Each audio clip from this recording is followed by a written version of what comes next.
Big Rock Point released, by its own account, over 3 million curies of hazardous ionizing radioactivity into the environment. So they spent $366 million up there on decommissioning.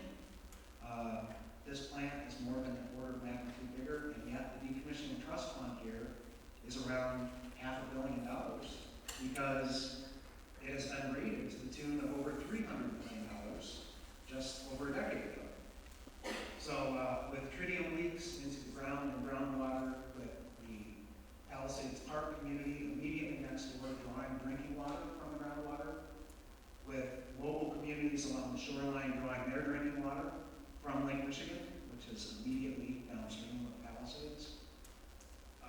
Again, Big Rock Point, lessons learned. The discharge canal at Big Rock Point used for 35 years of radiological and toxic chemical discharges at Big Rock Point was not even analyzed for how much contamination is in the discharge canal. Even though during decommissioning, radioactive algae washed up the discharge canal and set off radiation alarms in the heart of the plant. So there are tremendous lessons to be learned right here in Michigan, many negative ones. And if folks would like a copy of this report, I have a bunch of copies. And this is the tip of the iceberg, as I say. Okay, thank you for your comment. Thank you.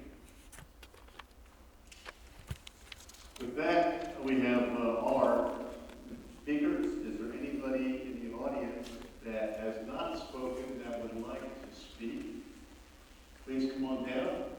Again, we want to stay on process with Citizens Advisory Panel. That's our goal. Comments on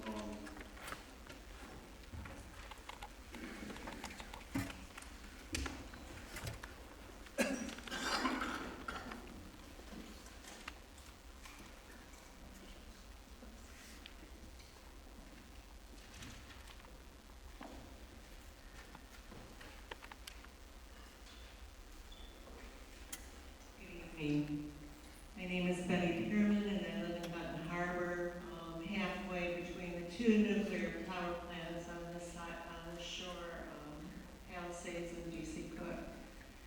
I want to thank you for holding this meeting tonight, but I find it extremely troubling, the attendance here. I don't know how you publicize this locally. I cannot believe that we do not have representatives from local cities and their commissions and township commissions. They should have been here tonight giving you input on this very important subject. And so,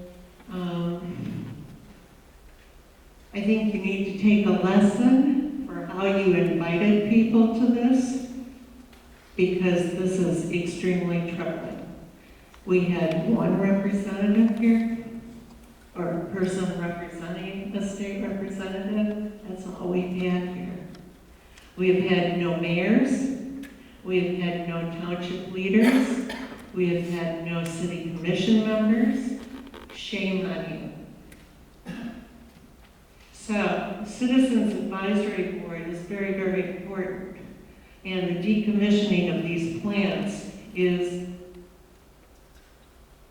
very, very concerning for all of us who live in the area. So, who should be on a Citizens Advisory Board? Well, people that aren't here tonight probably should be represented on the Citizens Advisory Board. Members of the agriculture community who have a vested interest in safe decommissioning of this power plant and the impact that it's going to have on our agriculture in the area is critical to serving on this advisory board.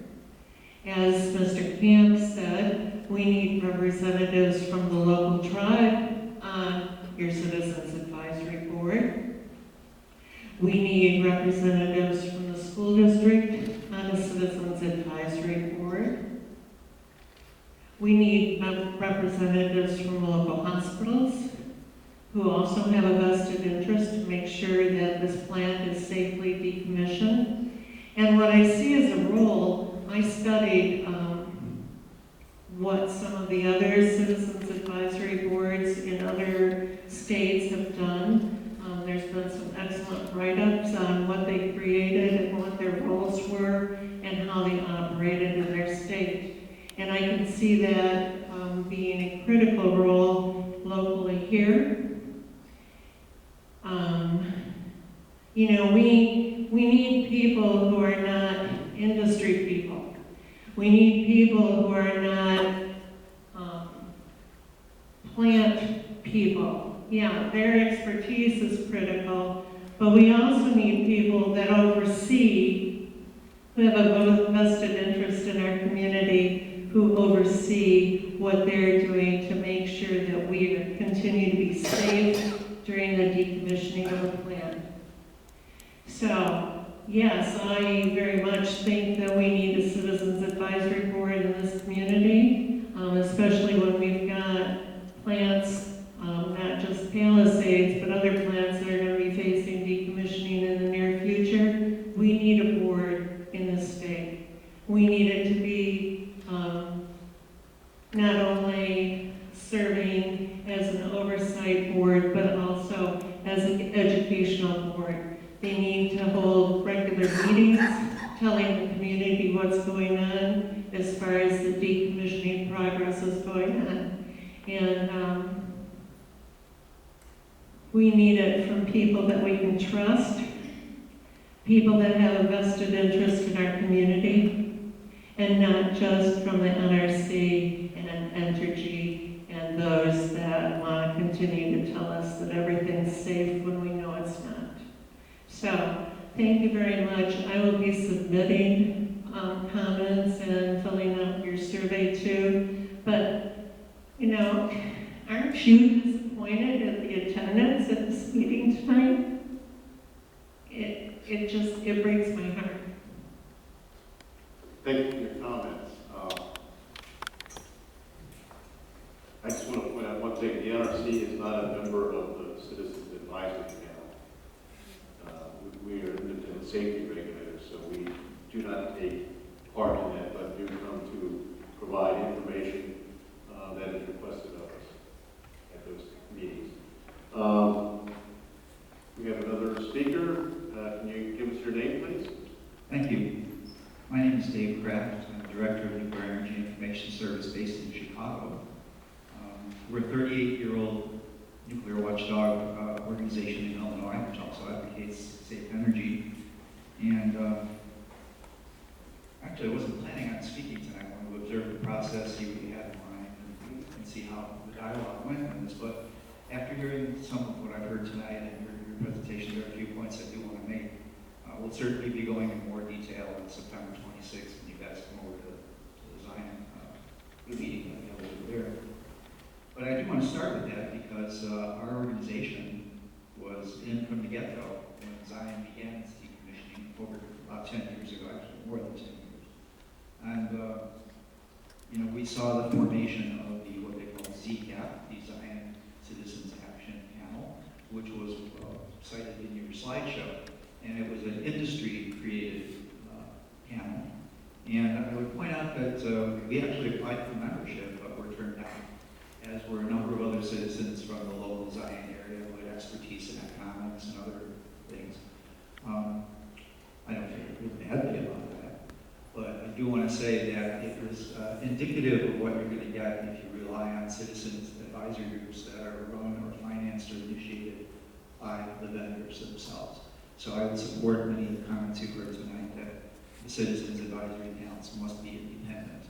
They can be funded by the industry, but they need to be independent of any kind of operation from the participant.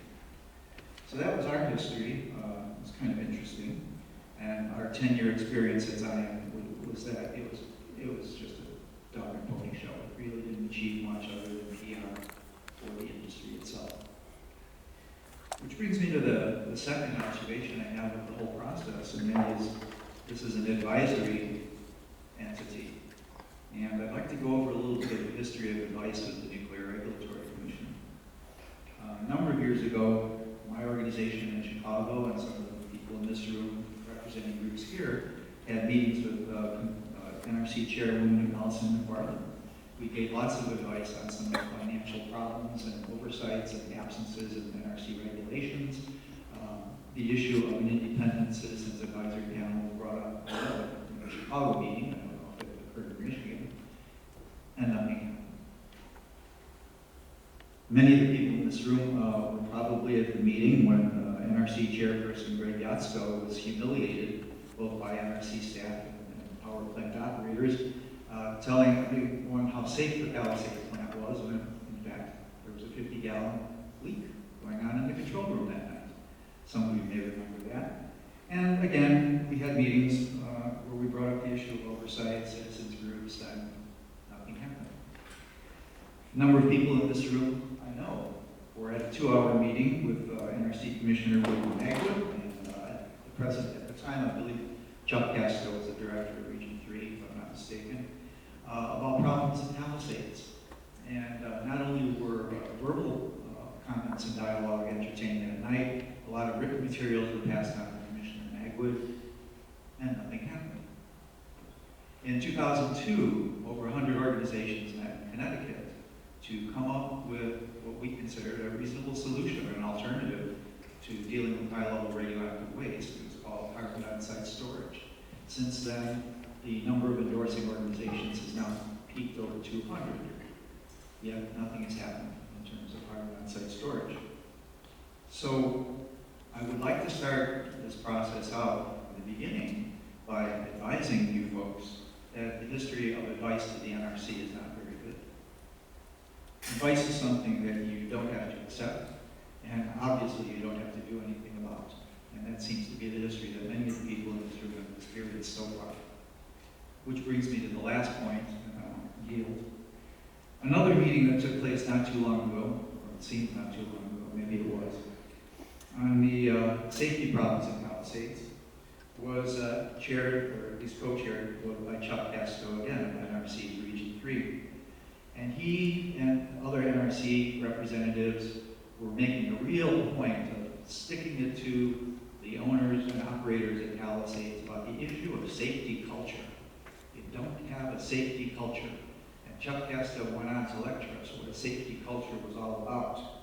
It was going beyond what was simply required by the regulations. And you guys at Palisades didn't have it. Well, our experience in 38 years of dealing with the NRC is apparently